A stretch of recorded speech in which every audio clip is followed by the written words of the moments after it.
Friends, welcome back to my daily cooking vlog. ಇವತ್ತೊಂದು sambar recipe ಮಾಡೋದು ನೋಡ್ಕೊಂಡು ಬರೋಣ. ಬಟಾಣಿ, ಆಲೂಗೆಡ್ಡೆ, ಹೂಕೋಸು ಈ ಮೂರನ್ನೂ ಯೂಸ್ ಮಾಡಿ ಒಂದು ಸಾಂಬಾರು ಹೇಗೆ ಮಾಡೋದು ಅಂತ ತೋರಿಸ್ತೀನಿ.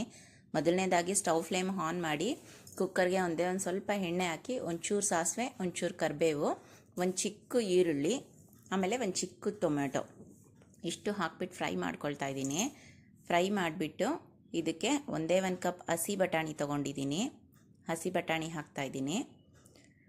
ಹಸಿ ಬಟಾಣಿ ಜೊತೆಗೆ ಒಂದು ಆಲೂಗೆಡ್ಡೆ, ನೀವು ಕ್ಯಾರೆಟ್ ಬೇಕಾದರೆ ಯೂಸ್ ಮಾಡ್ಕೊಳ್ಬೋದು, ಇಲ್ಲ ಬದನೆಕಾಯಿ ಬೇಕಾದರೆ ಹಾಕ್ಕೊಳ್ಬೋದು. ನಾನಿಲ್ಲಿ ಬಟಾಣಿ, ಆಲೂಗೆಡ್ಡೆ ಮತ್ತು ಹೂಕೋಸನ್ನ ಒಂದು ಸ್ವಲ್ಪ ಹೊತ್ತು ಬಿಸಿ ನೀರಿನಲ್ಲಿ ನೆನೆಸಿಟ್ಟಿದ್ದೆ. ಅದು ಹುಳ ಏನಾದರೂ ಇದ್ದರೆ ಎಲ್ಲ ಸತ್ತೋಗಲಿ ಅಂತ ಬಿಸಿ ನೀರಿನಲ್ಲಿ ಹಾಕಿ ಇಟ್ಟಿದ್ದೆ ಸ್ವಲ್ಪ ಹೊತ್ತು. ಈಗ ಅದನ್ನು ತಗೊಂಡು ಆಯಿಲೆಲ್ಲ ಒಂಚೂರು ಫ್ರೈ ಮಾಡಿಬಿಟ್ಟು ಒಂದೇ ಒಂಚೂರು ಅರಿಶಿನ ಪುಡಿ, ಸ್ವಲ್ಪ ರುಚಿಗೆ ತಕ್ಕಷ್ಟು ಉಪ್ಪು ಹಾಕ್ಬಿಟ್ಟು ಚೆನ್ನಾಗಿ ಒಂದು ಮಿಕ್ಸ್ ಕೊಡೋಣ. ಮಿಕ್ಸ್ ಮಾಡಿಬಿಟ್ಟು ಇದನ್ನೊಂದು ಲಿಡ್ ಕ್ಲೋಸ್ ಮಾಡಿಬಿಟ್ಟು ಇದು ಸ್ವಲ್ಪ ಅದು ಆಯಿಲಲ್ಲಿ ಇದಾಗೋ ಅಷ್ಟೊತ್ತಿಗೆ ನಾವು ಒಂದು ಮಸಾಲೆ ರುಬ್ಕೊಂಡು ಬರೋಣ. ಇದಕ್ಕೆ ಸಾಂಬಾರಿಗೆ ಇದು ತುಂಬ ಚೆನ್ನಾಗಿರುತ್ತೆ. ಹಸಿ ಬಟಾಣಿ ಸೀಸನ್ ಇರೋ ಟೈಮಲ್ಲಿ ಮಾಡಿ ತುಂಬ ಟೇಸ್ಟಿಯಾಗಿರುತ್ತೆ. ಈಗ ಮಸಾಲೆಗೆ ಏನೇನು ಬೇಕು ನೋಡ್ಕೊಂಡು ಬರೋಣ. ಒಂದು ಇಂಚ್ ಶುಂಠಿ, ಒಂದು 10ರಿಂದ 12 ಬೆಳ್ಳುಳ್ಳಿ, ಒಂದು ಚಿಕ್ಕ ಈರುಳ್ಳಿ, ಒಂದು ಅರ್ಧ ಹೋಳಷ್ಟು ತೆಂಗಿನಕಾಯಿನ ಹೆಬ್ಬಿ ಹಾಕ್ತಾಯಿದ್ದೀನಿ, ಒಂದು ಸ್ವಲ್ಪ ಜೀರಿಗೆ, ಒಂದು ಸ್ವಲ್ಪ ಕೊತ್ತಂಬರಿ ಸೊಪ್ಪು, ಒಂದೆರಡು ಟೊಮೆಟೊ. ಈ ಕಾಯಿನ ಫಸ್ಟ್ ಪೌಡರ್ ಮಾಡ್ಕೊಳ್ಳೋಣ, ಆಮೇಲೆ ಟೊಮೆಟೊ ಹಾಕ್ಕೊಳ್ತೀನಿ ನಾನು. ಇದನ್ನು ರುಬ್ಕೊಂಡು ಬಂದಿದ್ದೀನಿ ನೋಡಿ. ಈಗ ಒಂದೆರಡು ಟೊಮೆಟೊನ ಚಿಕ್ಕದಾಗಿ ಕಟ್ ಮಾಡಿಬಿಟ್ಟು ಅದಕ್ಕೆ ಸೇರಿಸ್ತಾ ಇದ್ದೀನಿ. ಸೇರಿಸ್ಬಿಟ್ಟು ಒಂದು ಸ್ವಲ್ಪ ನೀರು ಹಾಕಿಬಿಟ್ಟು ಮತ್ತೆ ಗ್ರೈಂಡ್ ಮಾಡ್ಕೊಂಡು ಬರೋಣ.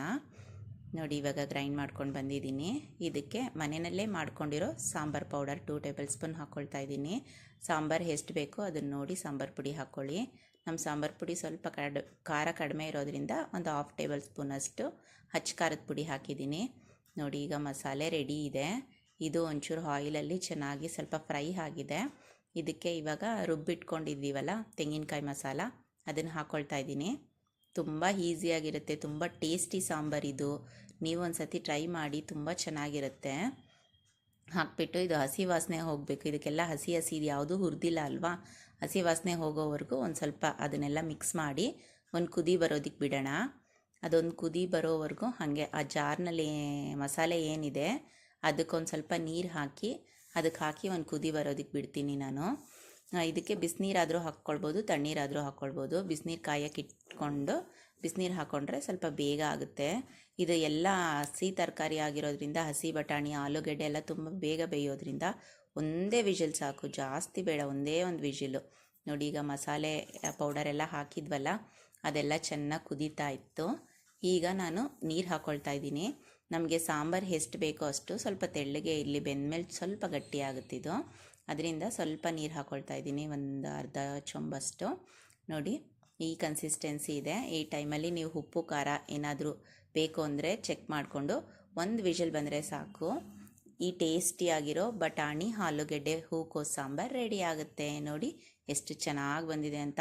ಅನ್ನದ ಜೊತೆ ಅಂತೂ ಸೂಪರಾಗಿತ್ತು. ಅನ್ನ ಮುದ್ದೆಗೆಲ್ಲ ತುಂಬ ಚೆನ್ನಾಗಿರುತ್ತೆ. ನೀವೊಂದು ಸತಿ ಟ್ರೈ ಮಾಡಿ ಹೇಗಿತ್ತು ಅಂತ ಕಮೆಂಟ್ ಮಾಡಿ. ಇನ್ನು ನನ್ನ ಚಾನಲ್ನ ಯಾರೆಲ್ಲ ಸಬ್ಸ್ಕ್ರೈಬ್ ಮಾಡಿಲ್ಲ, ಪ್ಲೀಸ್ ಸಬ್ಸ್ಕ್ರೈಬ್ ಮಾಡ್ಕೊಂಡು ನೋಡಿ. ಇದೇ ಥರ ಈಸಿ ರೆಸಿಪೀಸ್ಗಾಗಿ ನನ್ನ ಪೇಜ್ನ ಫಾಲೋ